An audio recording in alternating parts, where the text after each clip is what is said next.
May tanong sa akin, hello po, Boss Rai. Paano po pag wala kang utang online na tas may nag-text po sa number na may utang daw po ako sa kanila pero wala talaga?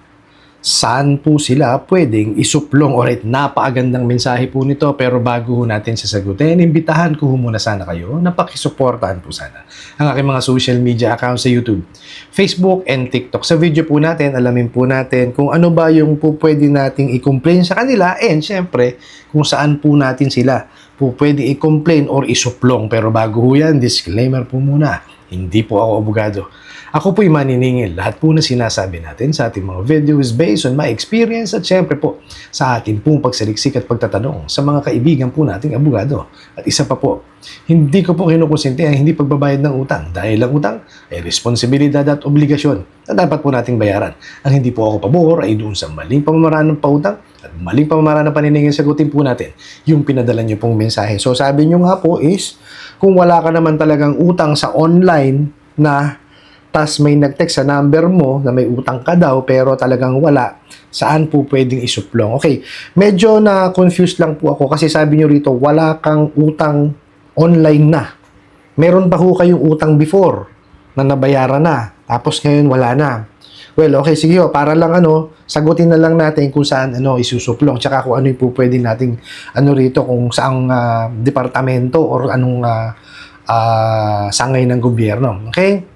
Actually, bawal na bawal po yan, natatawagan kayo, no, kung hindi naman talaga kayo nakapag-apply sa kanila.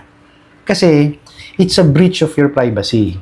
Kasi, marami hong yan, po pwedeng pinanggalingan. Maaari ho yan dun sa kaibigan po ninyo, no, na nanghiram sa ola, nanakaw nitong mga bugok na to, pati kayo sinisingil. Okay, isa yon. Pangalawa, maaari ho kayo nakapag-hiram na sa kanila before at nabayaran nyo. Ngayon, baka hindi ho nila na-post yung payment nyo, tinatawagan pa rin kayo. Okay? Or, pwede po yan na nag-apply kayo, wala naman na disburse, no? So, ang alam niyo wala kayong loan, pero sa kanila, meron. Okay? Marami ho kasing senaryo po pwede yan dahil mga bugok nga ho itong mga to eh. Hindi ho talaga marunong magpautang. Okay? Sa kanila ho kasi, pagka na-access nyo yung kanilang apps, naku po, todas na kayo. Sigurado ho yan, mananakaw ho yung mga detalye. Okay, ninyo. Ang masakit ho dyan, kung hindi talaga kayo nanghihiram at nakakuha yung information po ninyo doon sa inyong malamang na kaibigan, no? Yun po, masakit talaga yun. Kasi, wala naman talaga kayong hinihiraman, pero pati kayo nadadamay. Kasi ho, ganyan magtrabaho itong mga bugok na to. Okay, pati wala akong kinalaman, idinadamay ho nila, tinatawagan, piniperwisyo, sinasalbahe. No, kung ano-ano hong pananakot. No? Ganyan ho kawawalang ya talaga yung mga yan. Kasi hindi ho sila marunong magpautang. Okay, yun ho yung number one. Now, syempre, breach yan sa inyong privacy. So, yan, i-complain nyo po sila sa National Privacy Commission. Okay? Kung matatandaan nyo po, may video po tayo dyan before na may nanalo po sa National Privacy Commission at nagbigay po sila ng penalty. So, i-complain nyo po sila sa National Privacy Commission. Okay? Tapos, meron po tayong po pwede rin lapitan, ang PNP, tsaka po ang NBI, tsaka yung PAOK, and syempre po ang SEC. Okay? Ang pinaka-importante po rito is makapag-gather po kayo ng mga information na po pwede nyo silang i-complain. Okay, lahat ng mga pangwawalang yan nila, i-screenshot po ninyo. Okay, ipunin po ninyo yan. Tapos, syempre, yun po yung gagamitin po natin, para ma-complain sila. Okay, sa National Privacy Commission po, mag-complain kayo sa complaints at privacy.gov.ph. So, doon po kayo mag-i-email, gumawa kayo ng narrative report, prepare kayo ng narrative report na etong OLAN na to, etong matawag sa akin, wala naman akong utang, sinisingil ako, hinaharas ako, bla bla bla bla. Okay? Kung meron kayong extra pera, I suggest na humingi ho kayo ng tulong sa mga abogado. Kasi sila po ang eksperto diyan. Okay? So, para makagawa kayo ng maayos na narrative report, nang ma-submit nyo po dun sa mga gobyerno na nakakasako po sa pagpapautang. So, una po yun, sa National Privacy Commission. Now, syempre, i-complain din po natin yan sa PNP Anti-Cybercrime Group, no? So, po pwede ho nyo silang i-email sa acg@pnp.gov.ph. So, kung ano po yung in-email ninyo sa, sa National Privacy Commission, po pwede rin naman yun ang gamitin po ninyo. And then, i-attach nyo rin po yung inyong mga screenshots or mga proof po ninyo. Now po, pwede rin ho sa NBI, okay? So, sa NBI po is ccd@nbi.gov.ph.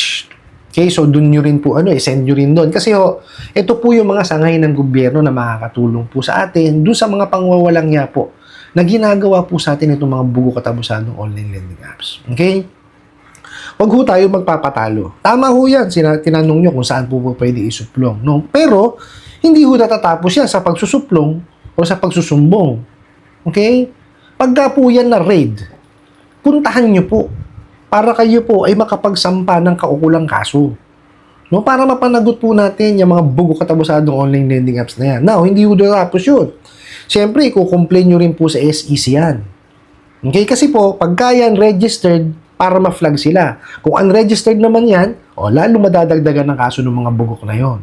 So, ang SEC po, may iMessage. So, kailangan nyo pong sign up po muna para po kayo makapag-sign in and then mailagay nyo po yung inyong narrative complaint, no? Kung ano po yung ginamit nyo doon sa National Privacy Commission, yung narrative complaint ninyo, no? Yun din po ilagay niyo and then attach every single document na meron kayo na magpapatunay na hinaras ho kayo itong mga bugo katabusadong online lending apps. Okay?